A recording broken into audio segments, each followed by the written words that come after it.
Greetings, this is Dr. Jess. If you listen to my Facebook Live about the coronavirus today, Saturday, March 14th, you noticed that there were a ton of technical difficulties. So what I am doing is re-recording, and I will release this as a video. Frankly, it's actually a good thing that this happened because I now know what your questions are, and in the conduct of this little lecture, I can answer many of the questions. So I thank you for your patience, and here we go. I always have to put a disclaimer in. I'm sorry, but it's necessary. This lecture is for general guidance and information purposes only. Readers are encouraged to confirm the information provided with other sources. You should review the information carefully with your healthcare provider. The information is not intended to replace medical advice. Okay, and that happens to be true. This is just an informational lecture. Forewarned, forearmed. To be prepared is half the victory. People, we are stuck in a pandemic. Everybody's frightened. Everybody's going a little bit bonkers. And it's time that we actually take a big breath and learn the truth. So today what I'm going to do is inform you as to the reality of what's going on with the coronavirus, what we should do, and give you some practical suggestions, and hopefully it'll be helpful. The coronavirus is a type of virus that can cause illnesses ranging from the common cold to more severe respiratory illnesses. It tends to prefer hanging out in the lungs. This particular coronavirus, which is called the novel coronavirus, COVID19, is a new strain that has not been previously identified in humans.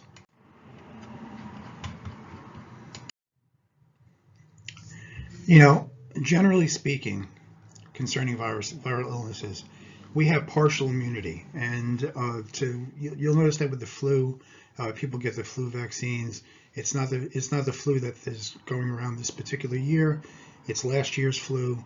But what it does is, if you follow the theory, is give you partial immunity. That is dependent on the fact that viruses generally mutate a little bit, but they're generally recognizable by our immune system. And as such, there's at least a partial immune response which protects us from the full force, if you will, of the virus. This particular virus is rather new. It's really a mutation, just like everything else mutates. It's a mutation that its genetic code is very new, and it's not related to anything we've been exposed to before, hence the reason why it is spreading so quickly. But that's the bad news. The good news is, for the general public, the immediate health risk from the virus is considered very, very low. And I'll show you with some statistics in a little while. Those who are most risk, as you'd expect, are much older adults, babies, and those with underlying health conditions or compromised immune systems. And healthcare workers are being exposed because they treat people like this, and they should exercise extreme caution. The word pandemic has come up, okay, and the word pandemic is a frightening word because, oh my gosh, what's going to happen?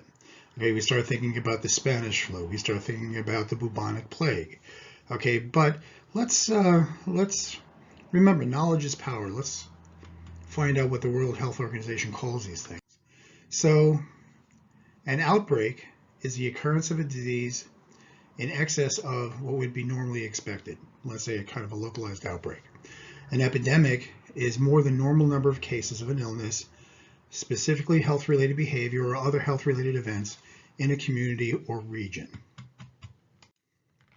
A pandemic is defined as a worldwide spread of a new disease, and this would be considered a new disease. Does that mean we should be frightened of it?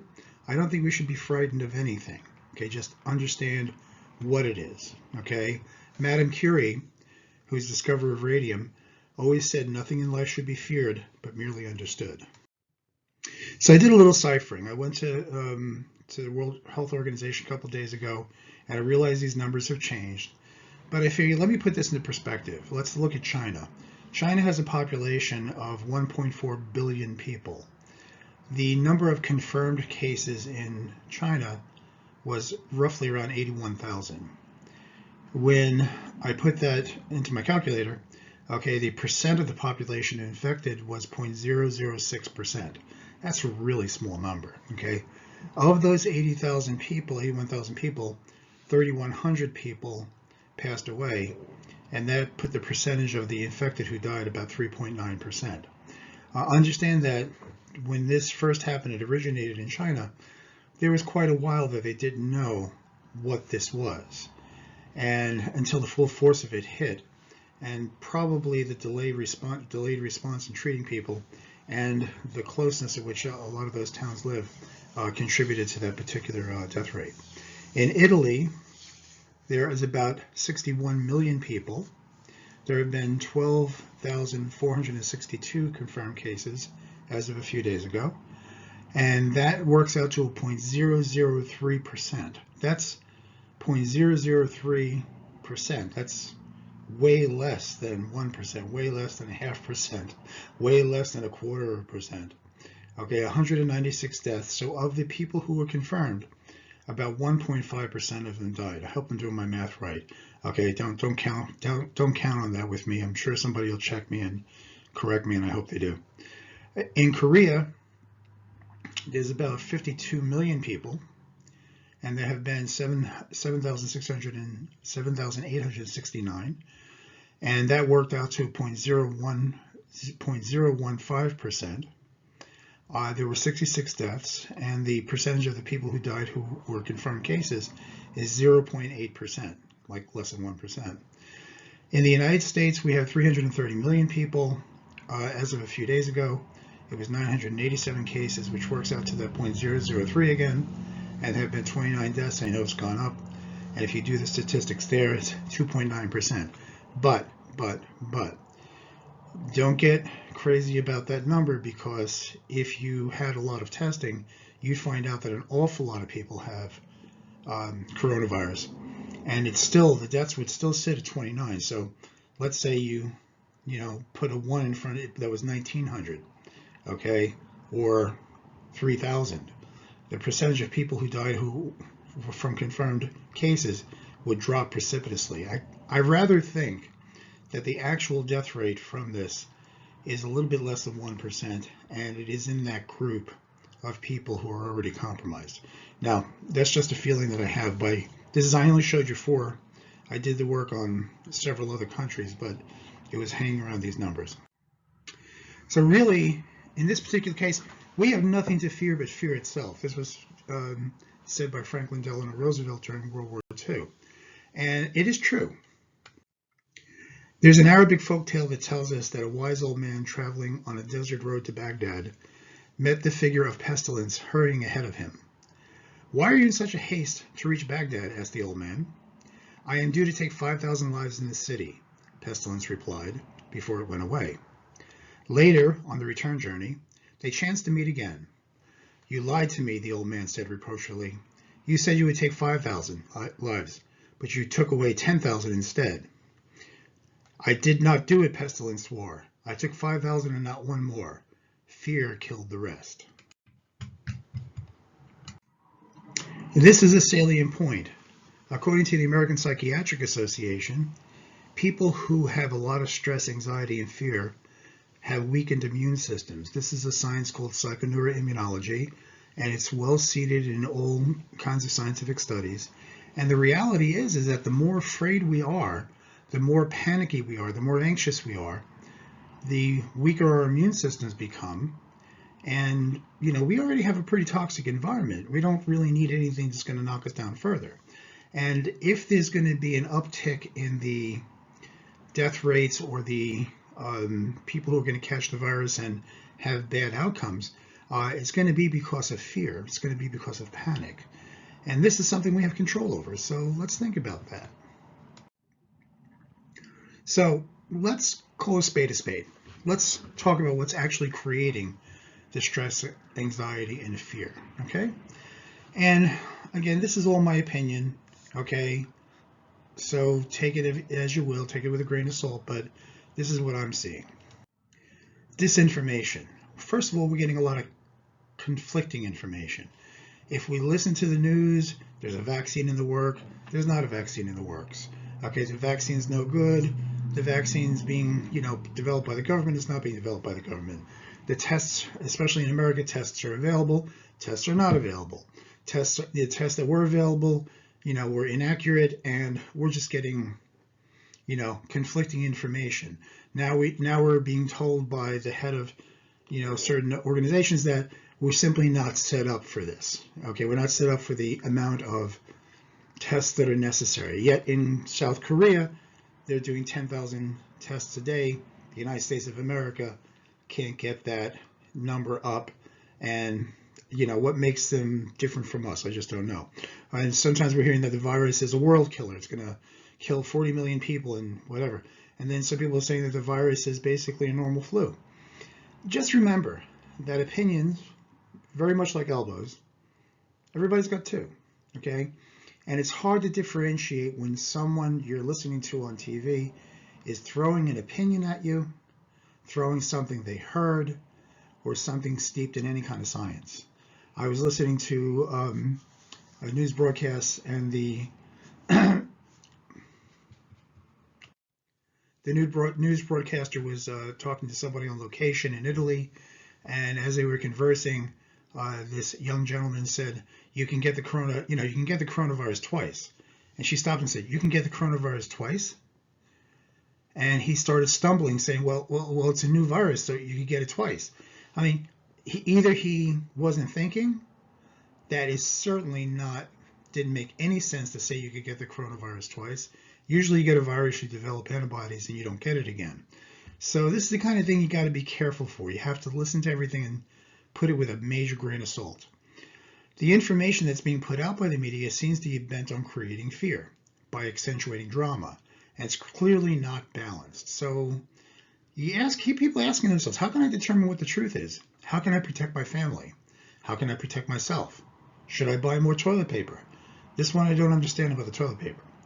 Will the economy collapse? Will there be food on the shelves? Will martial law be declared? These are all reasonable concerns except for the toilet paper. What generates the disinformation? Well, I hate to be cynical, but the reality is that there's a lot of secondary gain here. Remember that the media, and there's a lot of media outlets. It's not like the old days where you had, CBS, NBC, we had BBC 1, BBC 2, BBC 3, and that was it. There's tons of media outlets, and they live on their ratings. And, good news doesn't generate good ratings. Okay, bad news, dramatic news, that generates ratings. And the faster you can get it out, if you're the first one to report it, everybody's going to run to you for information. So you got to take that in mind, that they're going to take partial information or something somebody said and just throw it in front because they want you watching their channel. Okay, and some people have said that this has been done for economic gains. Frankly, I'll leave that one to the conspiracy theorists because I have no idea how to even wrap that around my head.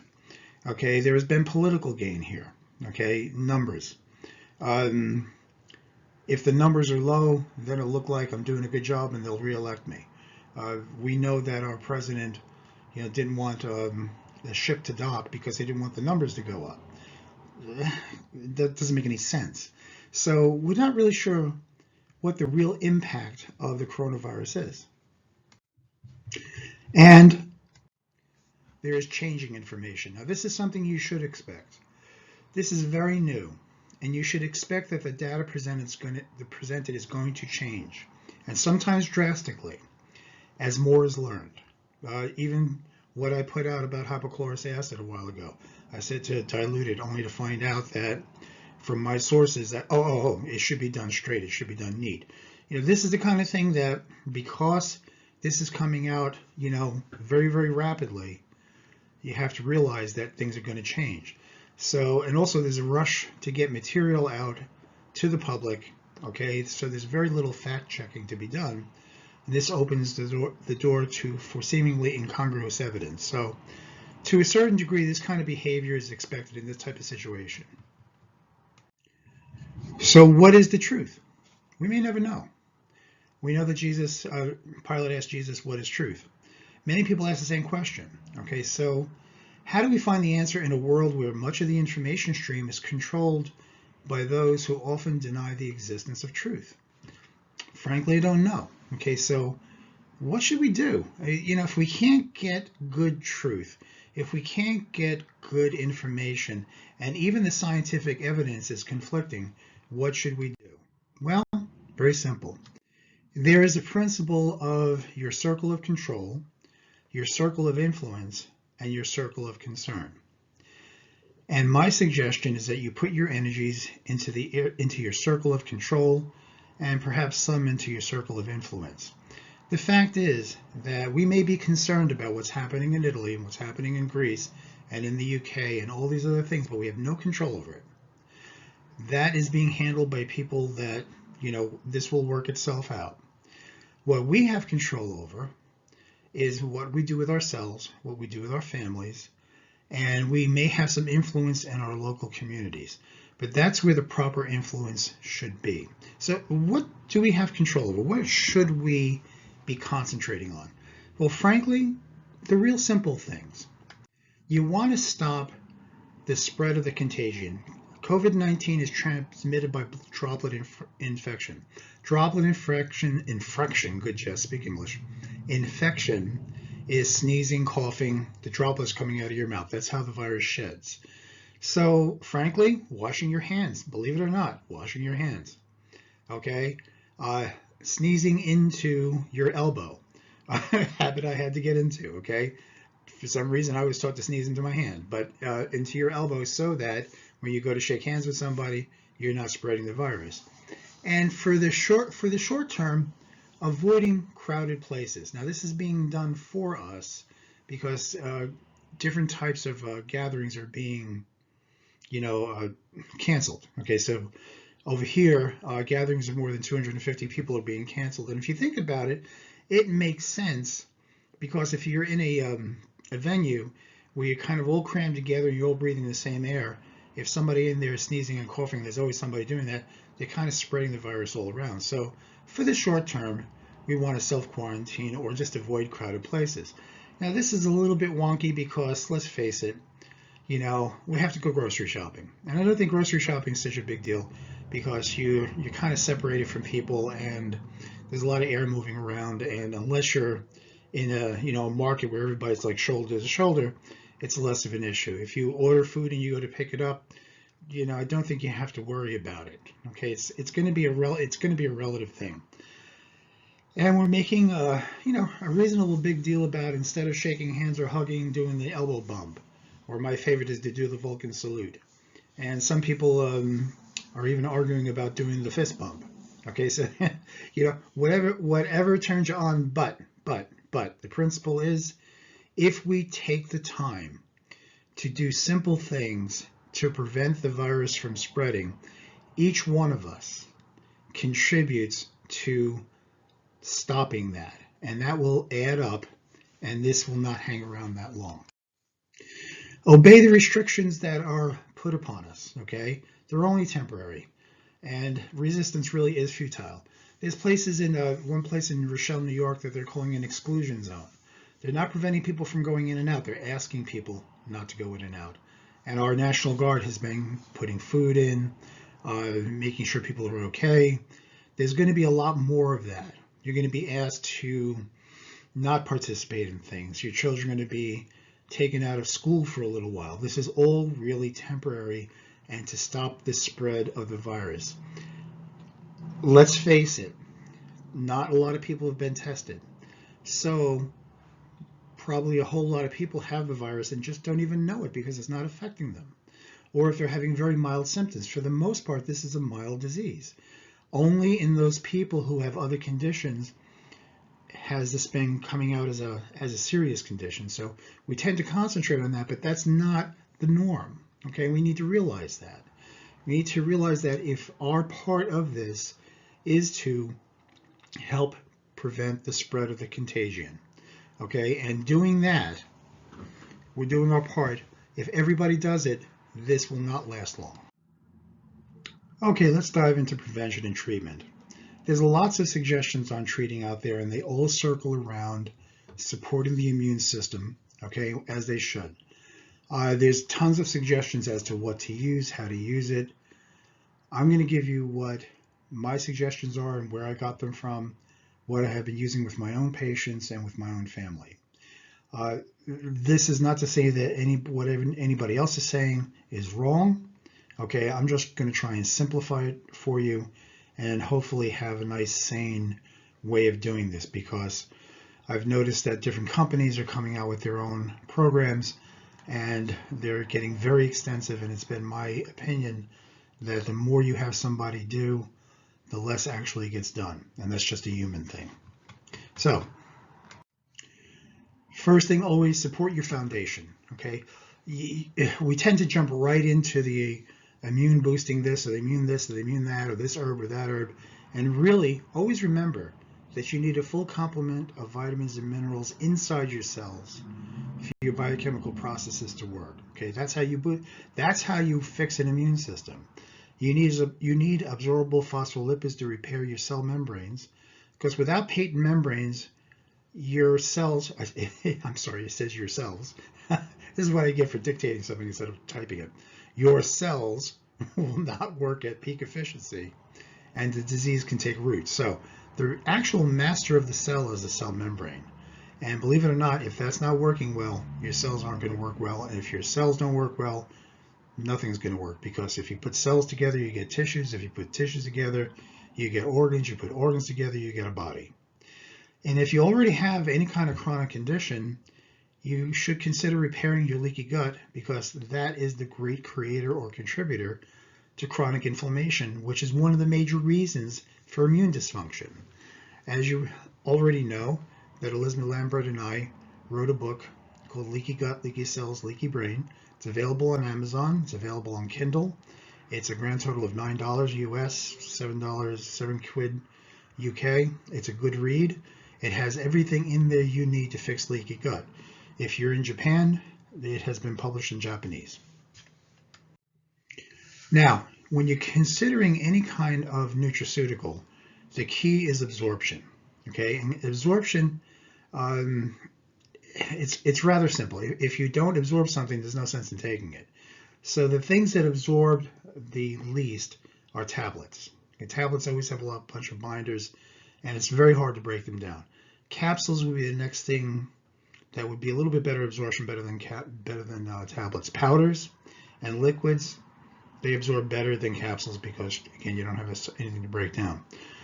The best non-intravenous is liposomal or transdermal, and sublingual to a large degree also. And most things that you want to get into your body, if you can get it into a liposomal form, it gets directly into the cells. And of course, perfect absorption would be intravenous work. And if you have corona, the recommendation is high dose vitamin C intravenously for about 3 days. Okay, these are some of my go-to products. That does not mean that there are other products that are bad out there.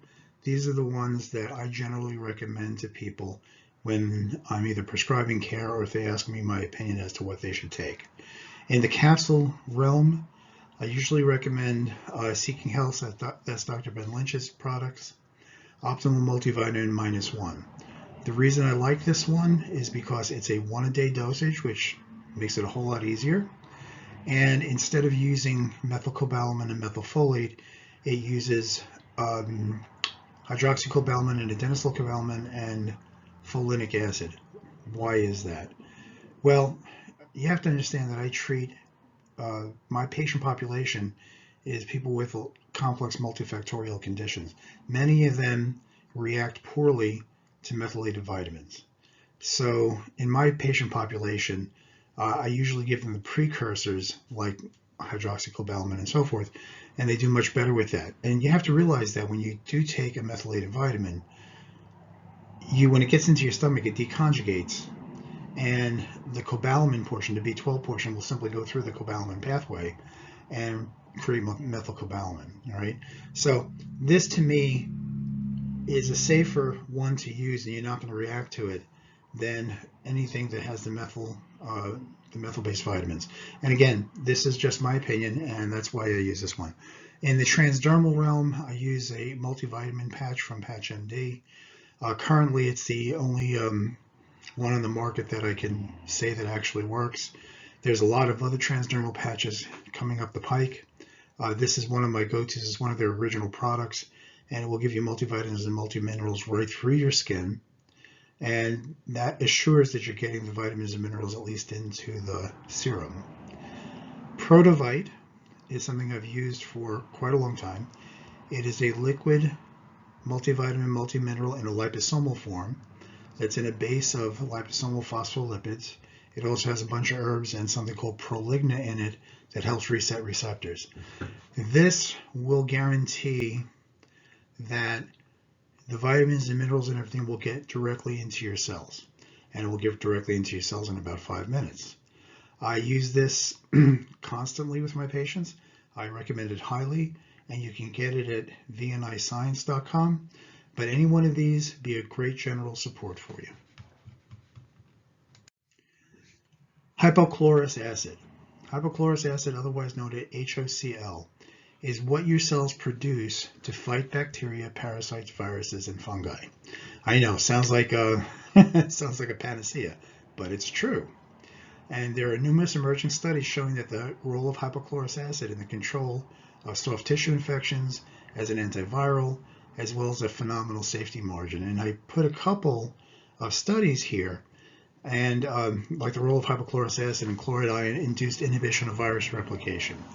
This had been studied by Dr. Dietrich Klinghardt, and I found out about it about a year or so ago, and we were using it to kind of on almost all kinds of infections, and it was working. Now, in the face of the coronavirus, this stuff can be utilized in a whole mess of different ways.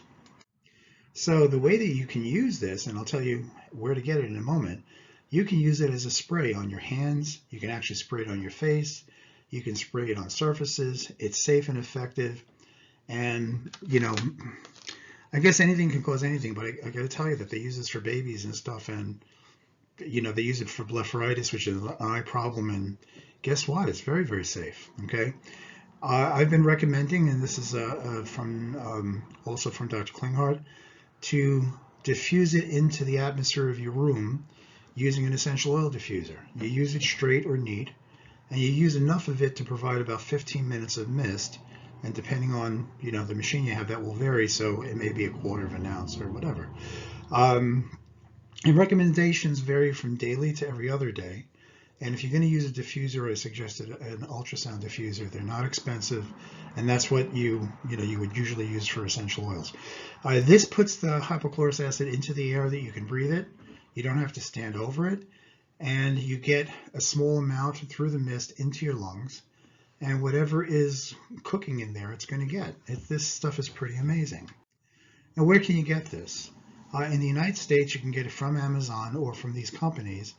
Briotech makes the best one in my estimation, but this other one, Curativa, and these are all organic mixes, is also available. They're available on Amazon, or you can go to the companies themselves. In the UK and EU, Dr. Klinghardt's site is Kai Science, and believe me when I tell you, you'll get the best products there. Other options, so you can get hypochlorous acid there. Other options is this thing called lucillin, and it's touted for animals. It's no different, okay? But, you know, you use it on animal skin to, you know, heal sores and so forth. Okay, you can also use it on yourself. It's the same exact stuff as the Briotech and anything else. And believe it or not, a quaint sanitizing water. If you've had little children, you've seen this. I mean, it's like £7 for 500 milliliters. And that's exactly the stuff you need. Okay, you can spray it on everything. You can use it on your hands. You can put it into the diffuser. There is some stuff in the literature saying that the Briotech type is more better. Is that good English? I don't know. Okay, is actually better than the other hypochlorous solutions. But frankly, if you use hypochlorous as opposed to the alcohol base, you're going to probably be a lot better off. It's a lot easier, and frankly, you know, you can use it frequently and actually help your skin, and it's not very, very expensive. Now, Various herbs and vitamins can be used for prevention and treatment, things like dandelion, vitamin C, rosemary, bee propolis, angiographis, licorice, not the candy licorice, but I couldn't find regular licorice, so I just put the candy up there. Okay.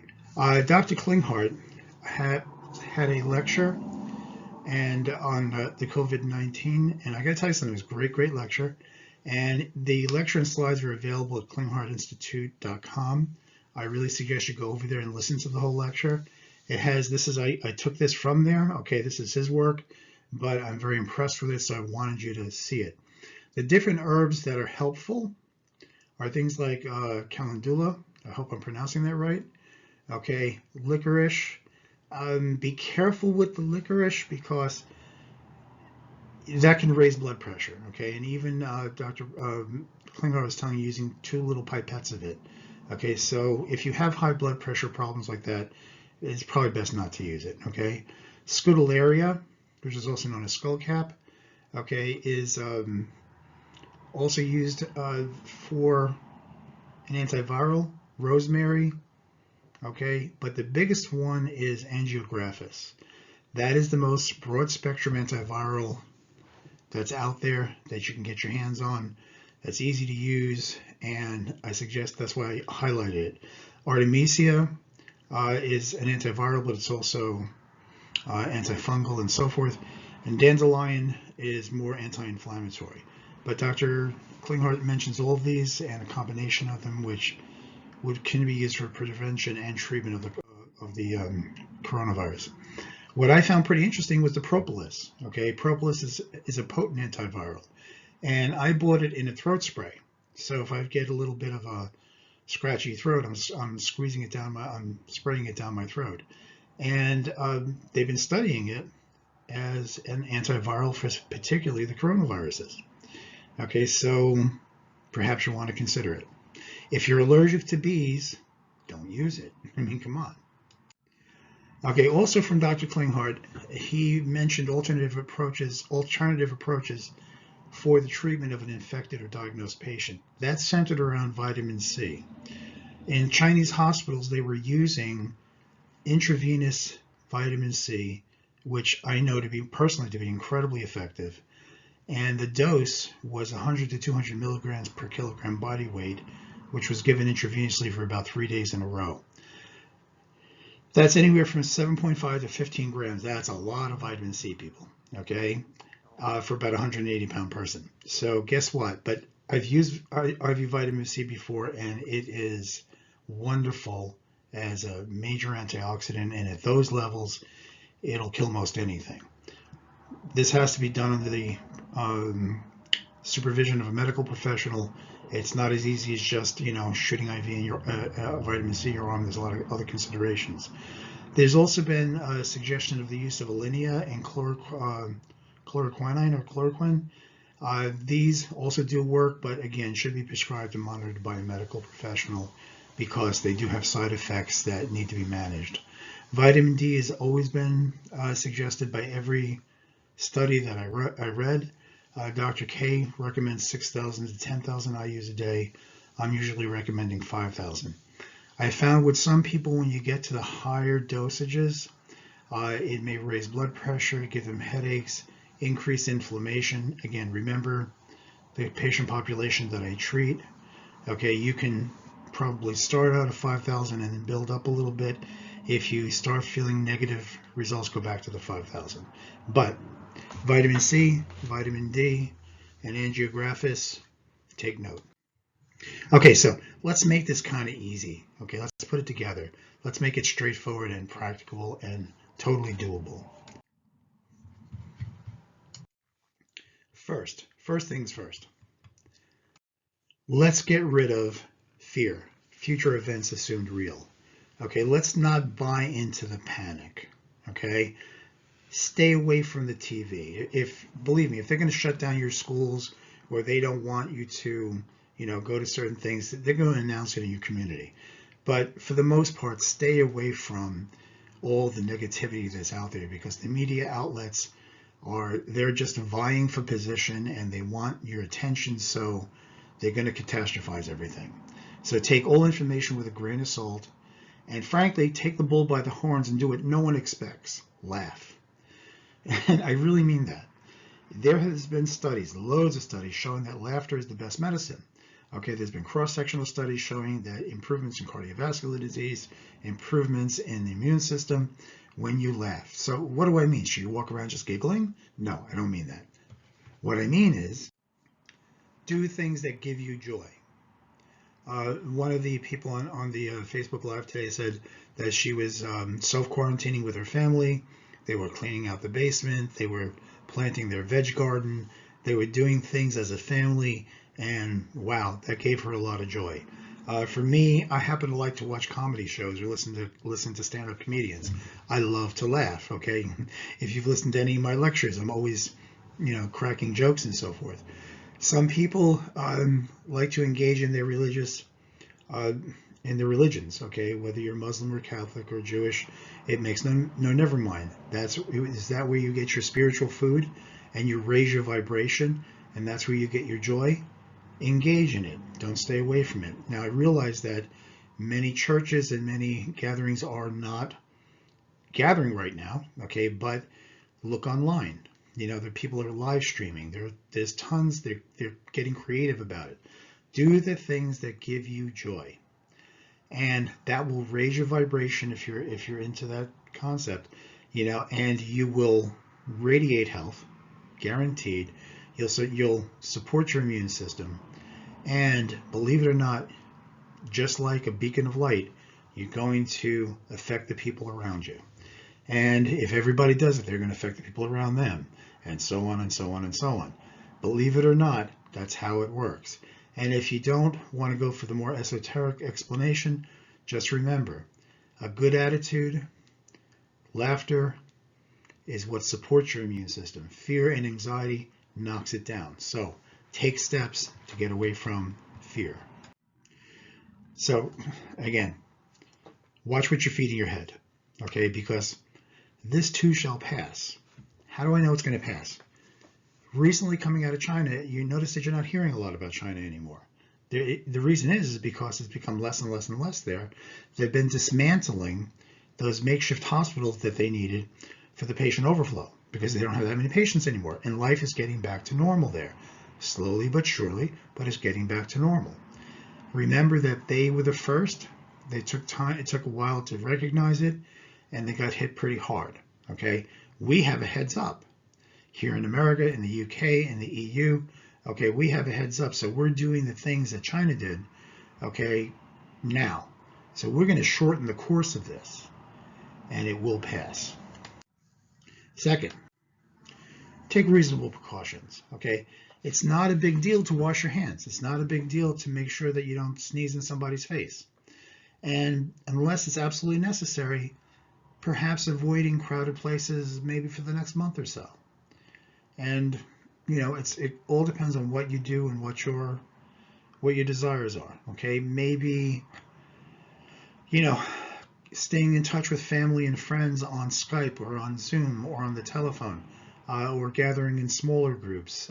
There's so many ways of maintaining your human connection, but I realize that for some people, not going to sports events can be a burden, but maybe for a little while we bear this burden for the greater good. Okay, I'm not telling anybody not to do anything.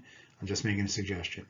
Actually, it's going to be fun if we're greeting people to use an elbow bump, with a Vulcan salute or something. Let's make it a joyful thing. Okay, and everybody I see doing it giggles every time they do it. They do the bump. They start singing the song. They do their Vulcan salute or whatever it happens to be. People say, I can't do that unless they really try, and they just simply laugh. Okay, and you still feel the love between each other. Third, consider preventative measures. Consider using the hypochlorous acid the way that I described before. And if you're going to make a solution, if you will, Dr. Klinghart says that if you do the vitamin C and angiographis, which I'm going to describe in the next slide, that'll be good enough. That's pretty strong antiviral. So you may want to do that. So how do you do it? Well, Dr. Klinghart, who I got incredible respect for, by the way, because when I went through his paperwork and I've been following him for a while. Again, I'm not saying that anybody else is wrong. I'm saying that this is actually makes a lot of sense, okay, and is easy. So in about a quart of clean water, put that in a blender and add about 14 grams of vitamin C powder. I use organic camu myself. Okay, you can add all the herbal tinctures we talked about before, the calendula, licorice, angiographis, rosemary, yada yada. If you had all of them, you would see what the daily dose is and just put 7 of those in, because you're going to divide this by 7. Okay, add 2 tablespoons of microphos, which is available at Kai Science, or Optimal PC, which is available at Seeking Health, and blend it for about several minutes. Okay, put it in a big glass jar, put it in the refrigerator, and about 1/7 of it, and you just eyeball it. You don't have to get, you don't have to be so calculating. Just eyeball it and put that in a glass and drink it. You're supposed to drink the content over a day, but sometimes that's not possible. But as long as you get that in, you have yourself a great antiviral solution. And if you can't, get all this stuff, think about just the vitamin C and the angiographis, maybe a little bit of, if you can't get optimal PC, perhaps some sunflower lecithin, if you can get a liquid sunflower lecithin, okay, and putting it up in a blender. If you wanted to make liposomal vitamin C, if you wanted to make this all liposomal, go on YouTube and look up how to make liposomal vitamin C. There's a bunch of formulas. They all involve the use of an ultrasound jewelry cleaner. You don't have to do this because it doesn't have to be overly liposomal, but if you wanted to go for the gold, that would be the way to do it. And then instead of just using the vitamin C, you would add in this other stuff too. It's really as simple as that. So consider doing a simple formula that you can use, you and your family, okay? And this is good for your general health, good for your immune system. I have to tell you that I often prescribe large doses of vitamin C while I'm doing treatment, and often people will make their own liposomal vitamin C and then start giving the same doses to their family, and many families don't have any colds during the winter. They do really, really well with this. So if you wanted to know how many milligrams you were going to take it by mouth, it's 2,000 milligrams a day. And if you're taking the angiographis capsules, just follow the bottle directions if that's the way you need to go about it. Okay? So, like I said, a solution of liposomal PC, vitamin C, and angiographis seems to have the proper punch. And one of my colleagues here on Cape Cod mentioned this particular product by Source Naturals called a wellness formula, the Herbal Defense Complex. I saw it on Amazon and I saw it on Vitacost.com. And I read the ingredients. I don't have this. I don't have any experience with it, but I read the ingredients, and everything that Dr. Klingman said should be in there is in that one pill. Okay? You have to take 6 of them a day, but might be worth it. I just want to give you stuff, give you choices. Okay? If you get the virus and you have the capability of getting IV vitamin C, the formula is 1 to 200 milligrams per kilogram body weight for 3 days. And wherever you're going to get it, we'll calculate out the osmolality and how you have to get it. There's also the possible use of Alinea and chloroquine. Okay, again, that has to be done by a medical physician. But please, please, please, if you get a fever, okay, and you have difficulty breathing, call your doctor, call 911, 999-000, depending where you are, okay, or go to an emergency department or an A&E, because alternative measures are great, but if you're at the point where you have a higher fever, like 103, 104, and you have difficulty breathing, go get medically checked, okay? Be alive, okay? Because if you need advanced care, get it, okay? Granted, probably in a regular hospital, you're not going to get alternative treatment like vitamin C and so forth, but I'd rather see you alive, okay? So if your life's in danger, don't depend on dripping antivirals down your throat. Speaking about antivirals, Dr. Buhner has a ebook, okay, on herbal antivirals and herbal antibiotics. It's a worthy read. So, everybody knows that I treat complex multifactorial conditions. If you have a condition that has been defying diagnosis, I'm usually the guy to see, or if you're getting sick and you don't want to go through the 2 or 3 years of seeing multiple other doctors before you end up on my doorstep, I do offer a 30-minute complimentary get acquainted session, which you can get on my website. So let me sum up by saying the biggest problem with corona is fear and panic. And if we avoid that, we're doing ourselves a favor. The restrictions, self-quarantining, be creative. Your kids are going to be home from school. It's going to be disrupting your life for a little while. Try and embrace it. Do your best, because that's all you can do is do your best. And try not to be frightened, because that's what's going to knock down your immune system. In other words, do things that give you joy. Whatever it is that builds your spirit, those are the things you want to do now. And if you're a parent, your children will follow your lead. Okay? If you're in an office, if you're a leader of any sort, okay, people will follow your lead because they will see the light and the health coming out of you. Think about using the products that were recommended. There are plenty of other things out there. Nothing is necessarily wrong. I tried to put it into a small little box for you so it was easy. Okay, but the hypochlorous acid I'm very, very hot on because I've seen it work and it does wonderful things and it's easy and it's safe. And the use of at least vitamin C and angiographin seems really, really sensible to me.